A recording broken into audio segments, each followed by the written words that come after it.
Well, let me tell you another story of the Jamaican Maroon versus the British. English ships suddenly appear in the distance. With loud cannon blasts, English soldiers rushed onto the beach.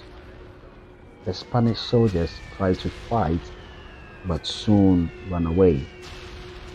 After failing to take over Hispaniola, the English aimed for Jamaica, an island Spain had controlled since Columbus arrived. The Spanish had forced the native Taino people into hard labor, and many died from sickness and mistreatment. To replace them, the Spanish brought enslaved Africans. During the English invasion, around 1,500 Africans were freed into the chaos. Some of these freed people hid in the thick forest, fighting any English or Spanish they find. The Spanish call these runaways Africans the Maroons, wild and untamed, and the English call them Maroons. After many years of fighting, the Maroons retreated high into the mountains, living far from the reach of the English settlers. Meanwhile, the Jamaican coast became a busy spot for pirates like Henry Morgan, who attacked Spanish ships and towns. Port Royal, where the pirates gathered, was seen as a sinful place by clergymen. But the biggest problem was slavery. By the end of the 1600s, Jamaica's enslaved African population grew from 550 to 45,000. The enslaved people suffered terrible punishment and hard labor on sugar plantations, where many died from illness and exhaustion. In the mountains, the Maroons lived free and strong. Some runaways from plantations joined them. Together they raided the plantations, freed other enslaved people, and set the fields on fire. One Maroon village called Nanny became a safe place for hundreds of people, where they kept their African traditions. Women farmed yams and bananas, men hunted, and children grew up free. Experienced warriors from the Gold Coast, the Maroons knew how to fight. They used horns for signals, and they carried spears and stolen guns. In 1722, as the British expanded on the northeast coast, the Maroons attacked, burning fields and encouraging enslaved people to escape. These attacks continued for years, making the British worried about the safety of the island. The British then sent a large force to try to defeat the Maroons, capturing several of their villages. Some enslaved people forced to fight for the British switched sides and joined the Maroons. The Maroons even took back Nanny in one big attack.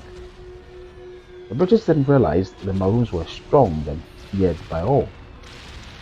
In 1734, the British launched a surprise attack on Nanny, firing cannons and destroying homes. Many Maroons defended the town, but eventually they lost it. The British couldn't control the mountains, though in 1737 they offered peace. They promised the Leeward Maroons land and the right to hunt and trade if they helped catch runaway slaves. The Maroon leader, Kojo, signed the peace treaty in 1739. Soon after, the Windward Maroons, led by Nanny, faced similar pressure and agreed to a treaty as well, ending many enslaved people's hope of finding freedom with the Maroons.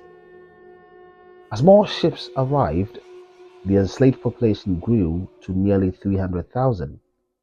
Cries for freedom spread, and by 1791, the Haitian Revolution began, which worried the British about possible rebellions. The British soon got into a war with the Maroons of Trinidad in 1795. The Maroons used guerrilla tactics But in the end, the British won, and almost everyone in Town was sent away from Jamaica. Afterward, life was tough for Maroons. In 1800, the British allowed them to move to Sierra Leone in West Africa, where most of them lived the rest of their lives. However, in the 1840s, after slavery ended, the Maroons returned to Jamaica. Maroon communities remained in Jamaica today, reminding everybody of their fight for freedom. But here's an interesting part to the story. Legend has it that before the British attack, Nanny had foreseen something no one could have imagined. Nanny was said to have the power of Obia, or the spirit. When she realized they would lose Nanny Town, she cast a powerful warning over the island.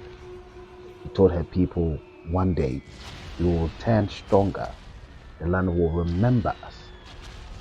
Over the years, strange events began to happen and to haunt the British plantations.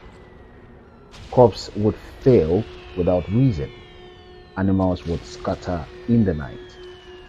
And plantation owners swore they saw shadows of the woods, the figures of Maroon warriors watching them from afar.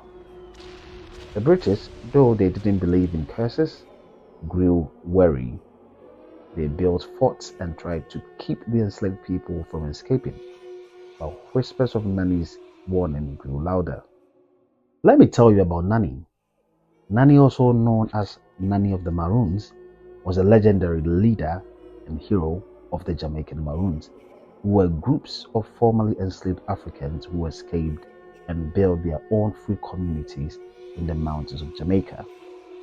She is celebrated for her role in resisting British colonial rule and fighting for freedom.